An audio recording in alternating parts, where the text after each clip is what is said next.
Douglas Reeves had never been the type to rattle easily. His work required patience, precision, and an almost obsessive attention to detail traits that had served him well in his years restoring historic buildings, where the wrong choice of material could erase a century of craftsmanship. He had spent his career breathing life back into structures others had long abandoned, meticulously peeling away layers of neglect to uncover something worth preserving. It was this deep respect for history that had drawn him to the house on Willow Lane, a sprawling Victorian with intricate woodwork and stained glass windows that hinted at the grandeur it once held.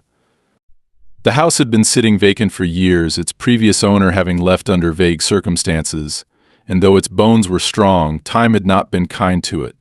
The porch sagged, the pipes were rusted, and the roof needed more than just a few patches. But Douglas didn't mind the work. In fact, he welcomed it.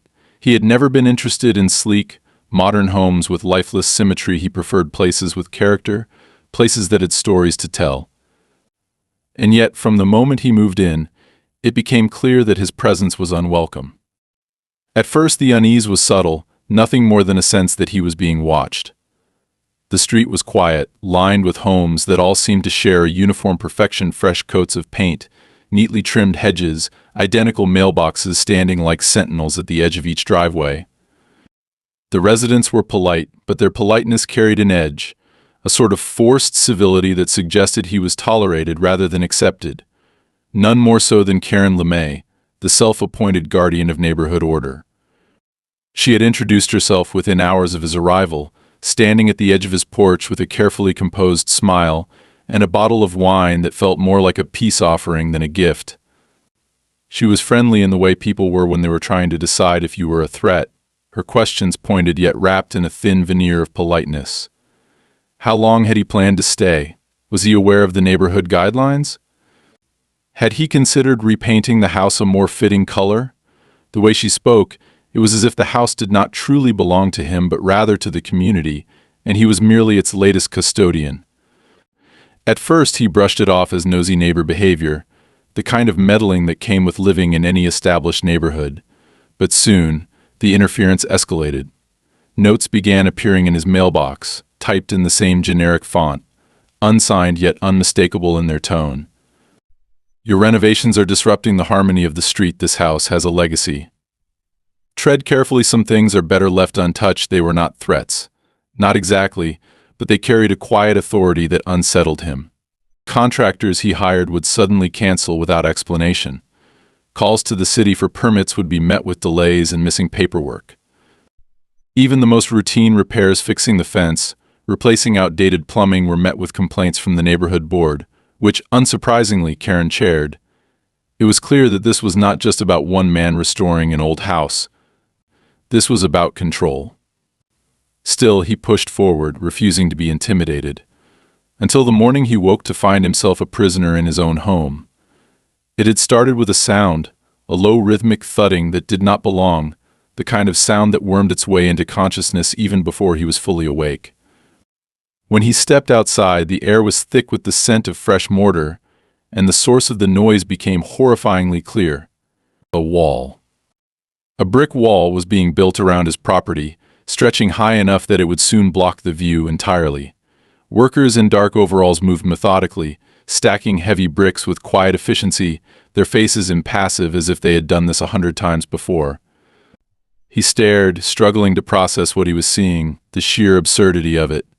He had heard of neighbors feuding over fences, of homeowner associations enforcing ridiculous aesthetic rules, but this was something else entirely. This was deliberate. His first instinct was to stop them, but when he demanded to know what the hell they were doing, the response was infuriatingly bureaucratic. Just following orders, one of the workers muttered, barely sparing him a glance. Douglas's pulse pounded. Whose orders? This is my property. The man shrugged, nodding toward the neatly pinned permit attached to the fence. It's all approved. Talk to the board. Douglas ripped the paper down, scanning it with growing disbelief. His name was on the form. His signature was at the bottom. But he had never signed this. It was a forgery, and a damn good one at that. His breath came faster, his grip tightening on the paper as he turned toward Karen's house, where she stood at her window, watching with the serene satisfaction of someone who knew she had already won. He strode toward her, barely containing his rage. She stepped onto her porch before he could reach the door, her expression carefully composed. "Oh, Douglas," she sighed, shaking her head as if he were a troublesome child who had made a mess of things. "You forged my name," he said, voice low and tight. "This is illegal." Her smile didn't waver. "Oh, I think you'll find everything is quite in order. We have the paperwork to prove it. You really should be more careful with what you sign." "I never signed this." "That's a shame," she mused, tilting her head. "Because according to the city records you did." His hands clenched into fists. "I'll press charges." Karen's smile grew sharper. "You're welcome to try. But I'd be careful. People who don't respect the rules here tend to." Struggle, she gestured vaguely toward the street. "And from where I'm standing, you approved this wall yourself." A rush of fury threatened to overtake him, but he forced himself to stay calm. Losing his temper wouldn't help him now. He needed to be smart, needed to find out exactly what was happening. Because this wasn't just about an overzealous neighbor enforcing petty rules. This was something else. And he had a sinking feeling he was only beginning to understand just how deep it went. Douglas stood in his yard, gripping the fraudulent permit so tightly that the edges curled in his fingers. The brick wall now loomed above him, a structure so deliberate and imposing that it was impossible to mistake it for anything other than a message. This wasn't a simple property dispute or an overreach by the neighborhood board. This was a carefully orchestrated act designed to isolate him, to strip him of any control over his own home. The realization settled over him like a weight thick and suffocating. He walked the perimeter, running his hand along the rough, uneven surface of the wall. The mortar was still damp, the bricks solid and heavy beneath his palm. Whoever had done this had wasted no time, working through the night like a team executing a military operation. His mind raced through the possibilities. Who had actually ordered this? Who had signed off on something so outrageous? The forged permit suggested city involvement, but that didn't make sense. Even with Karen's influence, there was no way a construction project of this scale had been approved through official channels in such a short time. He needed answers. Now, his first instinct was to call the police, but a gnawing voice in the back of his head warned him that wouldn't get him anywhere. His previous encounters with the authorities had already shown him how little interest they had in his complaints. If they hadn't taken his concerns seriously when he'd reported the constant harassment, the missing permits, and the vandalized property, why would they care about a wall? They would probably treat it as a civil matter, tell him to take it up with the city, and leave it at that. He couldn't afford to waste time going in circles with red tape.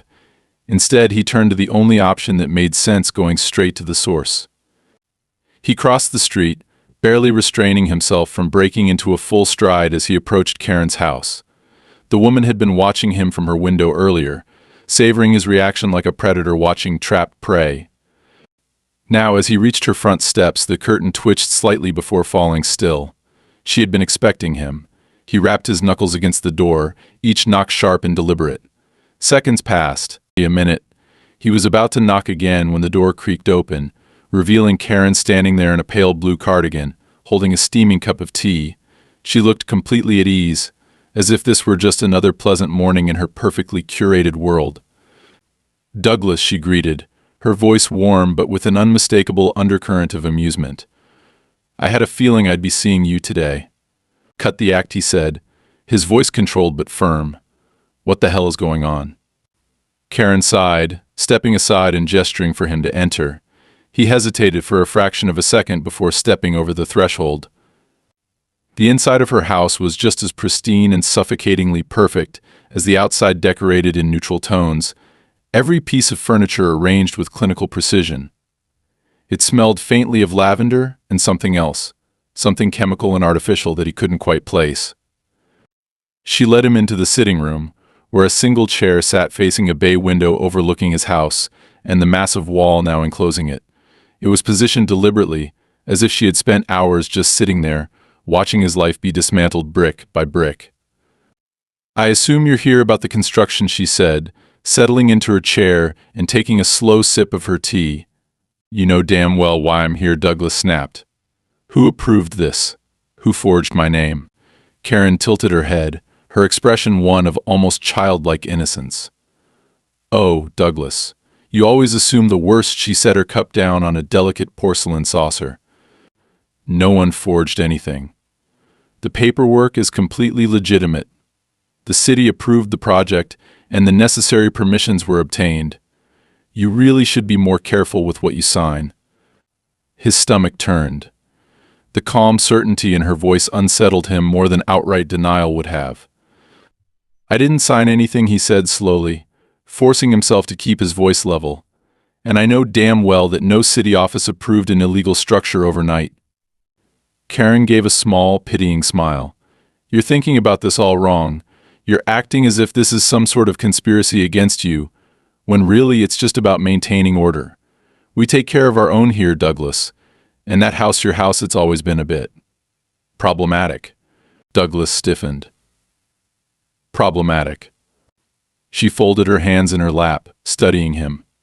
You're not the first person to try and fix that house. Others have come before you, with their grand ideas of restoration, of bringing it back to its former glory. She exhaled softly. But they never last. Something always happens, they get overwhelmed, they leave. Some just disappear. His skin prickled. Disappear. Karen shrugged, lifting her tea again. The world moves fast. People come and go. Sometimes they make choices they regret. She took a sip, then added, I just hope you make the right ones. Douglas clenched his fists, every instinct screaming at him to lash out, to grab her, to shake the truth out of her. But he forced himself to breathe, to think. He had come here for answers, and he wouldn't get them by losing control. He took a step back, his voice steady despite the anger boiling beneath the surface. This isn't over. Karen smiled, unbothered. Oh, Douglas, it never is. He turned and left, striding back to his house, the walls closing in around him in more ways than one. The rest of the day passed in a haze of frustration and dead ends. The city records office gave him the runaround, transferring his calls from one department to another, until he finally reached someone who actually bothered to look up the permit. But when they did, their answer sent ice through his veins. We have no record of that construction project. What Douglas gripped the phone tighter. That's impossible. The workers showed me a city-approved permit with my name on it. I don't know what to tell you, sir. If there was an application, it's not in our system. He barely heard the rest of the conversation before hanging up. No records, no approvals. Yet the wall was real.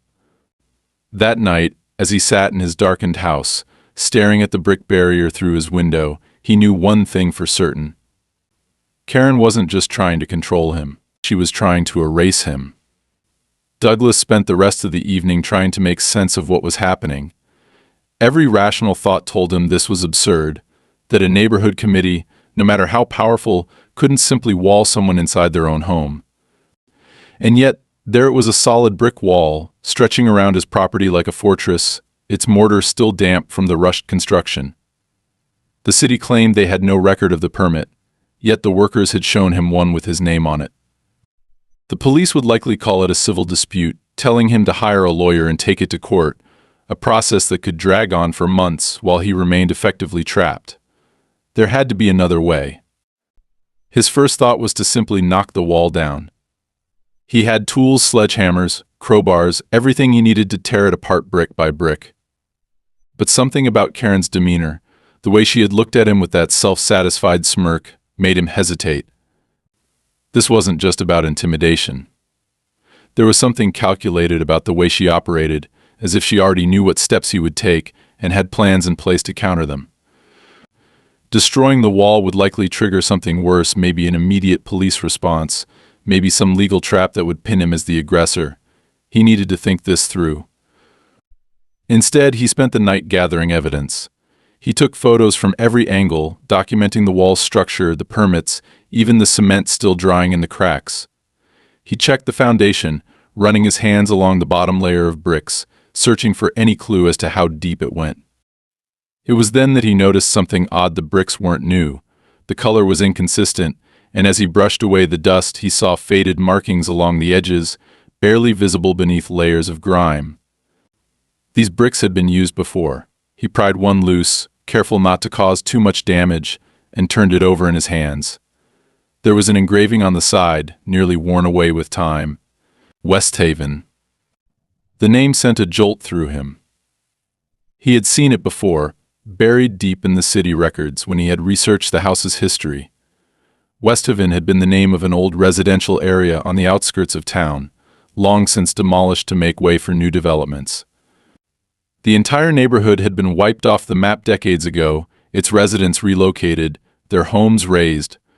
But if these bricks came from there, that meant someone had been salvaging material from buildings that no longer existed. Why? And more importantly, why use them to build this wall? The realization left him uneasy, but he had no time to dwell on it. He needed to figure out a way out of this, and fast.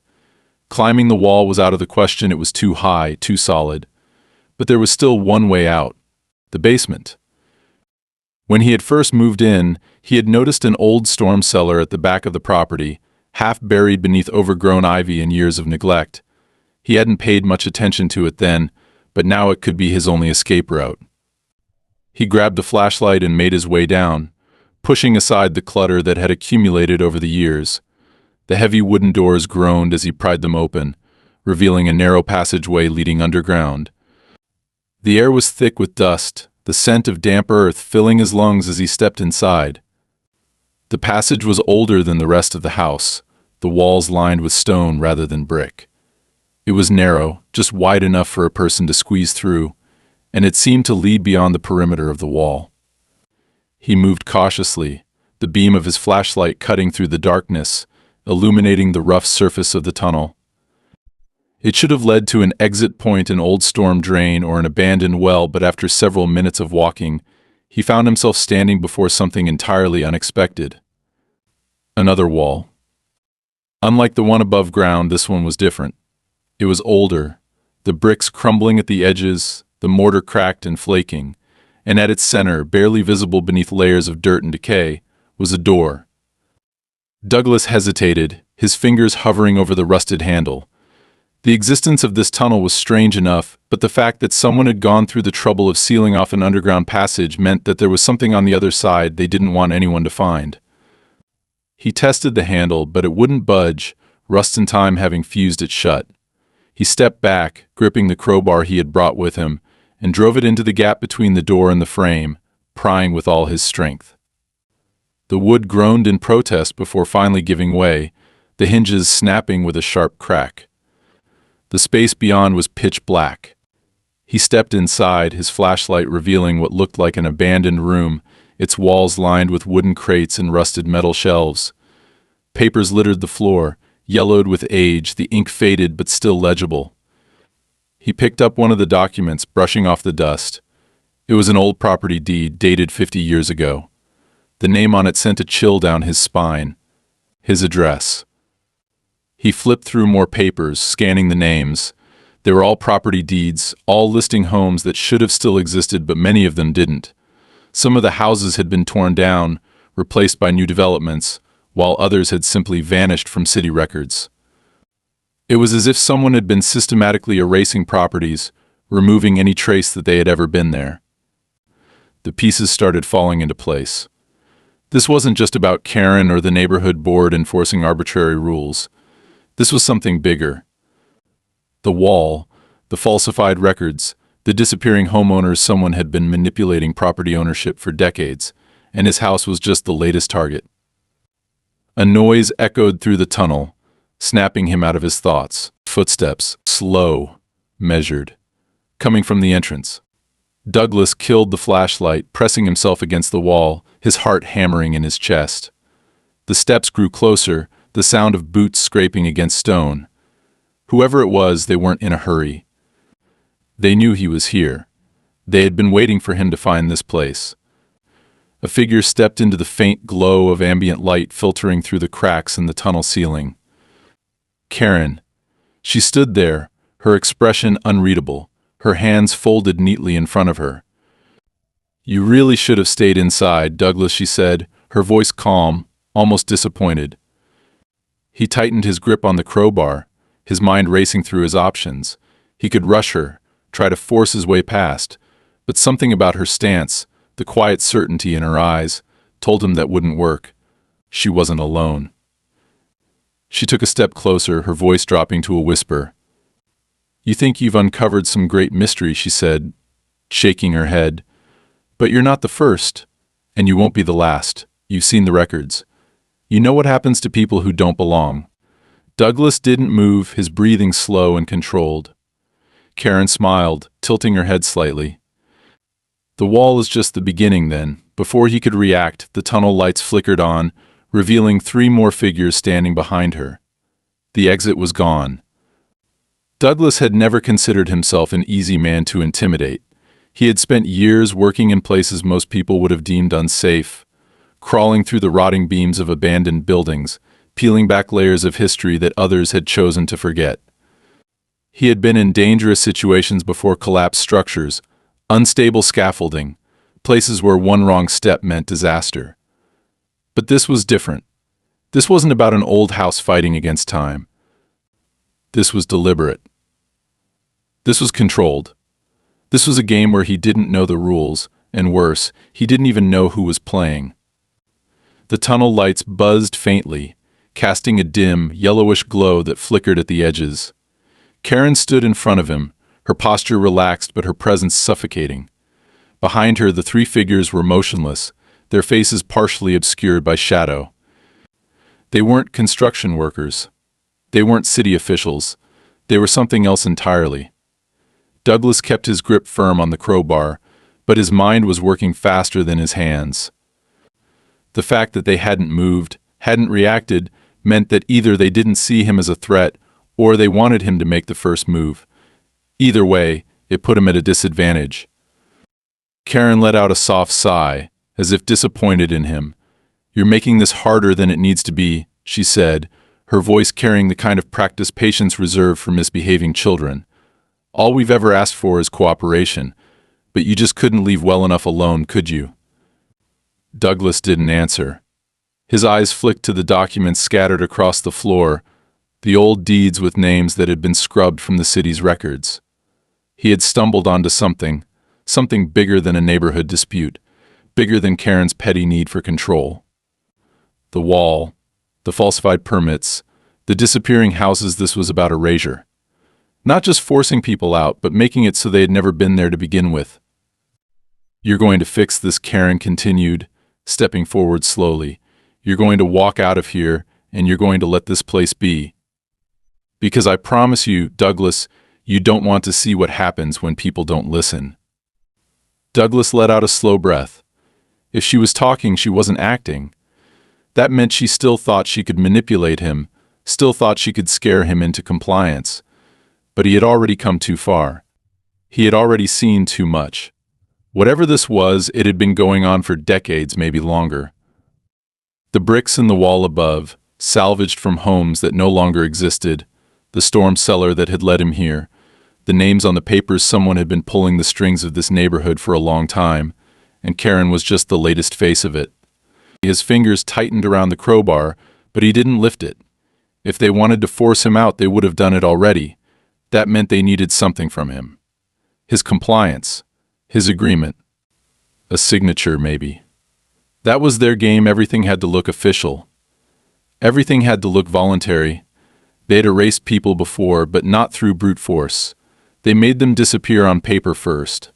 That was the real danger. Karen watched him carefully, as if waiting for him to say something, to break the silence, but he had nothing to say to her. Not yet. Instead, he let his gaze drift to the figures behind her, taking them in, memorizing the details. The way they stood, their posture too rigid, too controlled, the way they didn't speak, didn't react. Not hired muscle, not ordinary men. They were part of this machine, part of the system that had built the wall around his home, that had turned his name into something temporary, something that could be removed at will. The thought sent a surge of adrenaline through him. They wanted him to be afraid. They wanted him to feel trapped. But fear was a reaction, and he wasn't going to give them one. Instead, he forced himself to relax, loosening his grip on the crowbar just slightly, just enough to make it seem like he was considering her words. He needed time. He needed to think. He needed to understand exactly what they wanted from him before he made his move. Karen's lips curled into a knowing smile. "Good," she said softly, mistaking his hesitation for surrender. "I knew you were smarter than the others." She turned slightly, nodding to the figures behind her. One of them stepped forward, pulling something from the inside of his jacket, a thin, leather-bound folder. He held it out, and Douglas could see the crisp edges of paperwork inside, the glint of a gold-embossed seal at the top. It was official. Or at least, it looked official. "Sign it," Karen said simply. Douglas didn't reach for it. "What is it?" Her smile didn't waver. "A simple agreement. A reassignment of property rights. A voluntary transition." His stomach twisted. Voluntary. That was the key word. "This is how you do it, isn't it?" he said, keeping his voice level. "This is how you make people disappear. You don't just push them out, you make them erase themselves." Karen's eyes gleamed, a flicker of something sharp and dangerous behind the practiced veneer of civility. "That's a very dramatic way of putting it." Douglas let out a breath, glancing down at the folder. If he signed it, he had no doubt his name would vanish from the records within days. The house would no longer be his. And then, slowly, any trace that he had ever lived there at all would fade, just like the names on the documents littering the floor. He would become another story, another whisper, another name that people vaguely remembered before realizing they didn't remember it at all. But he wasn't going to sign. He had seen enough contracts in his time to know that everything came down to wording, to details. And he had learned something about Karen tonight. She didn't like mess. She didn't like things that didn't fit into neat, orderly boxes. The wall, the fake permits, the legal documentation, it was all meant to create the illusion of control. She needed his cooperation because without it, things became complicated. So he did the one thing she didn't expect. He laughed. He laughed. It was a low, humorless sound, but it had the intended effect. Karen's expression flickered, her confidence faltering for just a fraction of a second. "This is ridiculous," he said, shaking his head. "You think I'm just going to hand everything over because you shoved some paperwork in front of me?" He gestured to the wall of documents behind him. "That's what all of them thought, too, isn't it? That they had a choice, that they were walking away willingly." Karen's smile tightened. "You think you're the first person to fight back?" "No," Douglas admitted. "But I think I'm the first one who knows how to play the game." She studied him for a long moment, the silence stretching between them like a wire pulled too tight. The men behind her didn't move. They were waiting for her signal. Then finally she let out a small sigh, as if he had exhausted her patience. "You'll regret this," she said, not as a threat, but as a promise. And with that, she turned and walked away, leaving him standing in the tunnel, the unsigned contracts still resting on the table, the air thick with something that felt a lot like the weight of an unfinished story. Douglas stood in the dimly lit tunnel long after Karen and her silent entourage had left, his thoughts racing as he tried to process what had just happened. They had expected him to fold, to sign away his home, to let them erase him the way they had erased so many before. But he hadn't. And now the question wasn't whether they would come after him again, it was when and how. His pulse was steady, but beneath that calm was something sharper, something colder. He had spent his life restoring what others had tried to tear down, piecing together forgotten histories. And now he had stumbled onto a history that someone was desperate to keep buried. The weight of that realization settled over him as he turned his attention back to the documents strewn across the tunnel floor. Most of them were old property deeds, each listing names that no longer existed in the city's official records. Some of the addresses matched homes that were still standing, but others were gone bulldozed, replaced, absorbed into new developments. It was a pattern, a methodical erasure stretching back decades. But why? Why go through the trouble of making people disappear on paper before forcing them out? It wasn't just about acquiring land, it was about control, about reshaping the neighborhood into something carefully curated, something. unnatural. The deeper he looked, the more he felt like he was staring at the bones of something rotten beneath the surface of a perfectly manicured street. Douglas knew he couldn't stay down here much longer. The tunnel was cold, the walls pressing in, and every instinct told him that Karen's men wouldn't just let him walk away without consequences. He had to get out, regroup, figure out his next move before they made theirs. He retraced his steps through the passage, keeping his flashlight low, his ears straining for any sound that didn't belong. The way back felt longer, heavier, the knowledge he carried now making the walls seem tighter, the air thinner. By the time he reached the storm cellar doors and pushed them open, the night was thick and silent around him, the neighborhood draped in a stillness that felt almost staged. He moved carefully, checking the perimeter of his property. The brick wall stood undisturbed, the same silent threat it had been before. But there was something different now, something subtle that made the hairs on the back of his neck stand up. His house was too dark. The lights he had left on before going down into the tunnel were off. Not just the interior ones, everything. The security lights, the porch light, even the dim glow of the clock in the kitchen window. He knew the power hadn't gone out for the whole neighborhood because Karen's house across the street was still illuminated, casting its usual warm, artificial glow. This was targeted. A message. A warning. He stepped through his back door cautiously, the wooden floor creaking beneath his boots. The air inside was different, colder, almost sterile, like someone had opened all the windows to let the life seep out. He moved through the rooms methodically, checking for anything out of place, anything missing. But that was the thing. Nothing was missing. Everything was too in place. The disarray of his desk, where he had left open notebooks and scattered papers, had been neatly stacked. The dishes he had left in the sink were gone, the surfaces wiped clean. Even the rug in the living room had been subtly adjusted, perfectly aligned with the edges of the furniture. Someone had been here. And they hadn't come to steal. They had come to rearrange, to let him know that they could. A slow, controlled breath left his lungs as he pulled his phone from his pocket. No signal. He checked the router. Dead. Whatever they had done, they had cut him off in every possible way: electricity, internet. Even his landline had no dial tone. He was being boxed in, made to feel isolated, dependent on whatever move they allowed him to make next. But he had no intention of playing by their rules.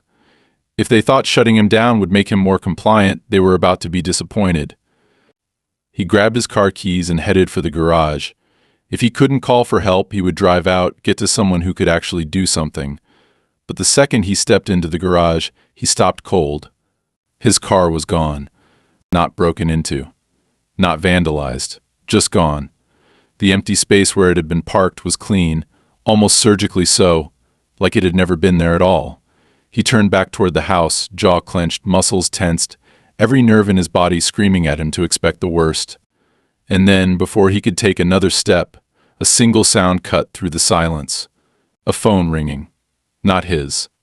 He followed the sound, moving cautiously through the house, toward the living room. And there, sitting on the coffee table where nothing had been just minutes ago, was an old-fashioned rotary phone, beige plastic with a coiled cord that led to nowhere. It was ringing. His pulse slammed against his ribs, but he didn't reach for it. He let it ring. Once. Twice. 3 times. On the 4th, it stopped. The silence that followed was worse. Then a voice, low and calm, came through the air, not from the phone, but from his own house speakers. "You should have signed, Douglas." He didn't move. His own voice, recorded just hours ago, echoed from the speakers next. "This is how you make people disappear." Whoever had been here had been listening, recording, taking pieces of his life and playing them back to him as if to remind him that it no longer belonged to him. His hands curled into fists, his breath steady despite the ice settling in his veins. They were escalating, tightening the noose, seeing how far they could push before he broke. But they had underestimated him. He turned, heading straight for the basement. If they thought he was trapped, they were wrong. He hadn't spent years rebuilding things just to let someone else dismantle his life. If they had taken his car, cut his power, severed his connections, then he would find another way out. The tunnel was still there, waiting, a dark artery leading beneath the neighborhood. This time he wasn't just looking for answers. He was looking for leverage. He needed something they didn't want found, something that would force them to back off. And he had a feeling it was down there, buried beneath decades of carefully rewritten history. He grabbed a flashlight and stepped inside. The air was thick, unmoving, the weight of old stone pressing down on him as he moved deeper. He retraced his steps from before, past the scattered documents, past the sealed doorway. There had to be more. There had to be a reason they were so desperate to keep this place hidden. And then he saw it. A rusted metal filing cabinet, half buried under debris, its drawers locked but not impenetrable. He wedged the crowbar into the seam and pried it open, the metal groaning in protest. Inside were stacks of documents, but these weren't just property records. They were incident reports, pages filled with names, dates, details of voluntary departures that had been anything but voluntary. Some of the reports had photographs attached, grainy, black and white images of houses just like his, before they had been wiped from existence.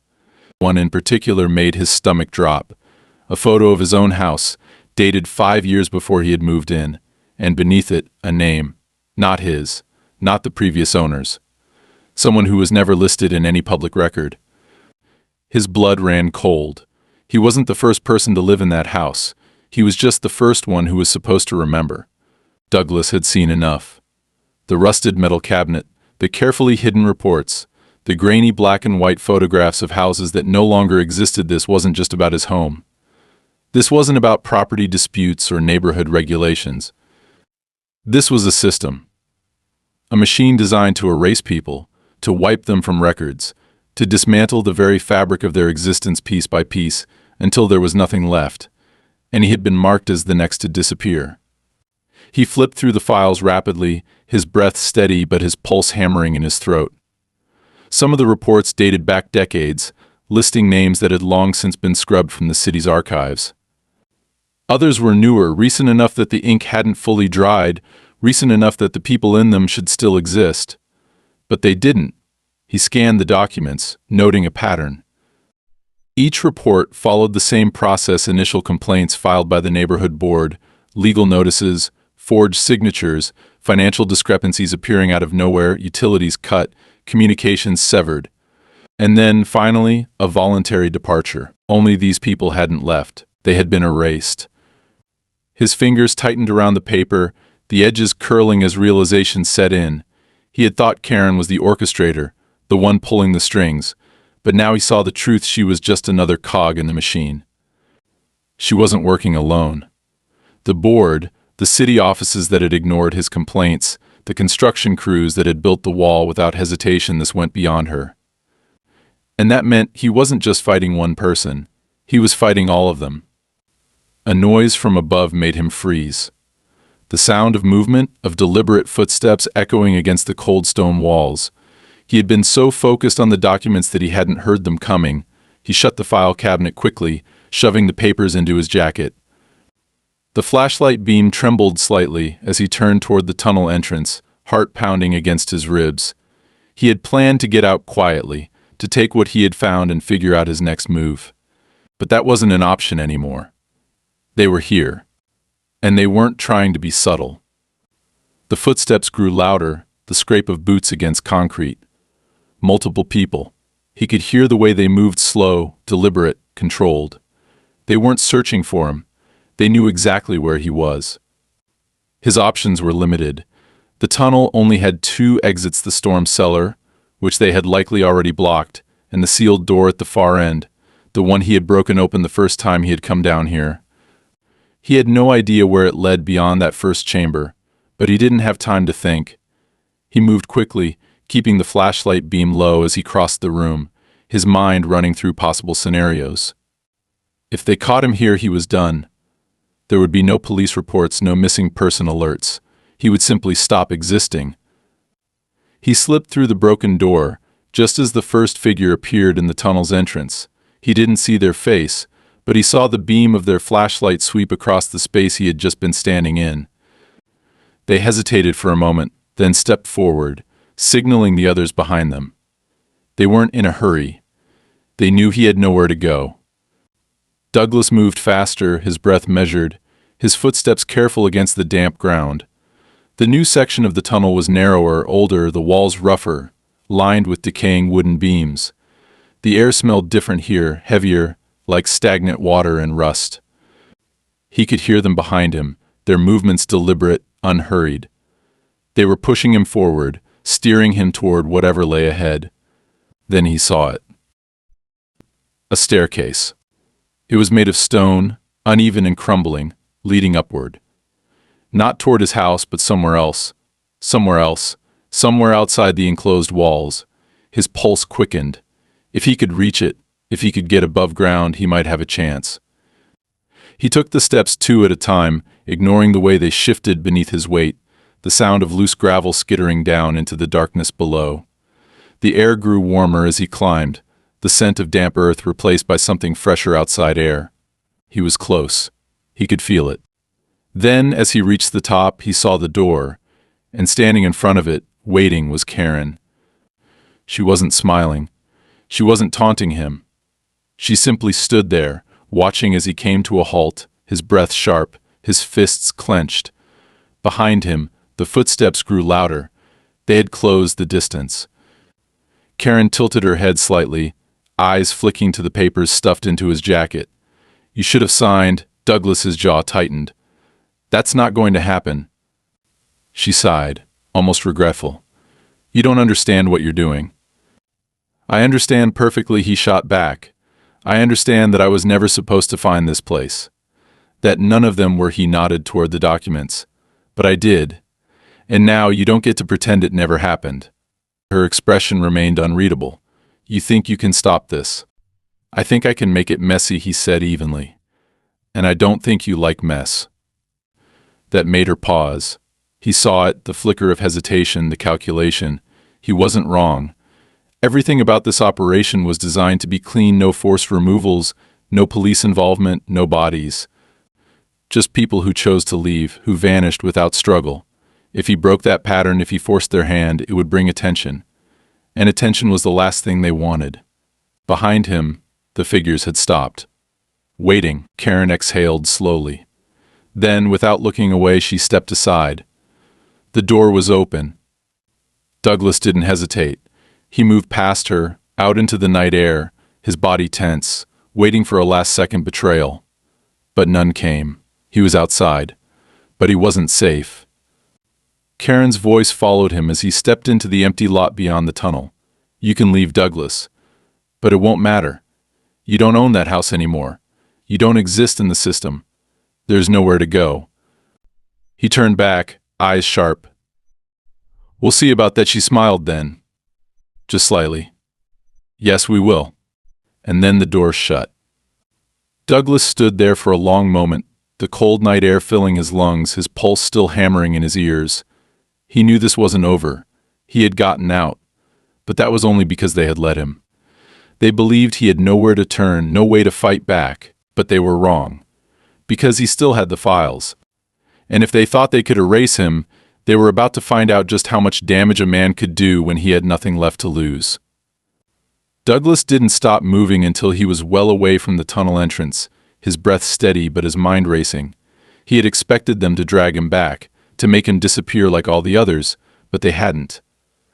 Karen had let him walk away, her voice trailing after him like an unfinished sentence. That alone told him everything he needed to know. She wasn't done with him yet. She thought she still had control, that even outside the wall, he had nowhere to go, no way to fight back. She believed that cutting him off from the system meant he was already gone. And that was her mistake. He needed to move fast. He didn't know how long it would take before they came after him again, before they tried to wipe away whatever traces of him still remained. The files were his only leverage, the only thing keeping him tethered to reality. If he lost them, if he hesitated, he would vanish just like the others. He pulled the papers from inside his jacket as he walked, skimming them under the glow of a distant street lamp. Addresses, names, official-looking forms stamped with falsified approvals. He had proof. More than enough to force a spotlight onto whatever the hell was happening here. But first, he needed to see if he still existed. The town wasn't far. He kept to side streets, avoiding main roads, keeping his head down. He didn't trust that they wouldn't be watching, that they wouldn't have someone waiting to intercept him the moment he made a move. He reached the city limits just before dawn, his pulse steady but his hands tight at his sides. He needed a phone, a computer, anything that could tell him whether his name, his home, his life were still real outside of that neighborhood. He found a rundown internet cafe just off the main road, the kind that opened early for the workers who passed through on their way to morning shifts. The fluorescent lights buzzed overhead as he stepped inside, the air thick with the scent of stale coffee and warm electronics. He paid cash for a session, logging into a public computer with fingers that barely trembled. The first search was his own name. Nothing. Not an error. Not a misspelling. Just nothing. As if he had never existed in any records, as if his identity had been stripped away overnight. He tried his house next, the address that had belonged to him only yesterday. It came up but not under his name. The listing showed a new owner, the purchase finalized 3 weeks ago. A transaction that had never happened, signed by a man who didn't exist. His blood ran cold. They hadn't just removed him. They had replaced him. His fingers tightened against the keyboard. He needed a new plan. The files in his hands were proof, but proof meant nothing if the people in charge controlled every system that could verify it. He had assumed he could go to the police, to a lawyer, to someone who would recognize what was happening. But now, seeing the extent of their reach, he knew better. The city, the local government, the institutions meant to protect people, they were part of it. He was standing at the edge of a game he hadn't even known he was playing, and the only reason he was still breathing was because they believed they had already won. He needed someone who couldn't be bought, someone outside their network, someone they hadn't accounted for. His mind raced through possibilities, eliminating them as fast as they came. Friends? No. They would be monitored. The media? Too slow, too unreliable. But there was one thing Karen and her people hadn't erased: history. He reached into the stack of papers, pulling out the oldest deed he had found, the one with the name he didn't recognize. The original owner of his house, the person who had lived there before any records of the property had been scrubbed clean. If anyone had answers, it was them. If they were still alive. He ran another search, fingers steady even as his pulse climbed. The name came up, not much, but enough. A man now in his 70s, living 3 towns over in what looked like a run-down rental complex. Douglas memorized the address, logged out of the system, and left before anyone could take note of him. By the time he reached the old man's apartment, the sun had fully risen, washing the city in muted gold. The building was worn, the kind of place where people went to be forgotten. Douglas knocked once, then again, his patience hanging by a thread. He heard movement inside, slow and cautious, before the door creaked open. The man who stood before him was thinner than he had been in the grainy photo, his hair white, his face lined with the weight of too many years. His eyes flicked over Douglas once, sharp despite the age behind them. "You shouldn't be here," the old man said. Douglas didn't hesitate. He held up the file. "Neither should I." A long silence stretched between them. Then, with a sigh, the man stepped back, opening the door just wide enough to let him inside. The apartment was sparse, the furniture old, the curtains drawn tight. Douglas didn't waste time. He spread the documents out on the table, watching as the old man's expression darkened. "I know what they're doing," Douglas said. "I just don't know why." The old man traced a finger over one of the papers, his jaw tightening. "They tried to do the same to me." Douglas leaned forward. "Why?" The man exhaled sharply. "Because that place isn't a neighborhood. It's a project. A controlled environment." A test. His eyes lifted, locking onto Douglas's. "And people like us? We're variables they don't want." Douglas frowned. "What kind of test?" The old man hesitated, then reached for a drawer, pulling out a yellowed piece of paper. A blueprint. Not of a house, but of the entire neighborhood. "They don't want homeowners," the old man said. "They want placeholders. People who follow rules, who don't ask questions. They build, they erase, they rebuild again. Every few years they wipe the slate clean. They replace owners, they reset history, and they make sure no one ever looks too closely. His fingers tightened around the edge of the blueprint. And if someone does, they disappear. Douglas finished. The old man nodded. Douglas exhaled, the weight of it all settling in his bones. He had spent his life restoring things, piecing together the past, and now he had become part of a history that wasn't meant to exist. He could run, he could disappear before they came for him again, or he could burn it all down. He met the old man's gaze. "How do we stop them?" A slow, grim smile spread across the man's face. "I thought you'd never ask."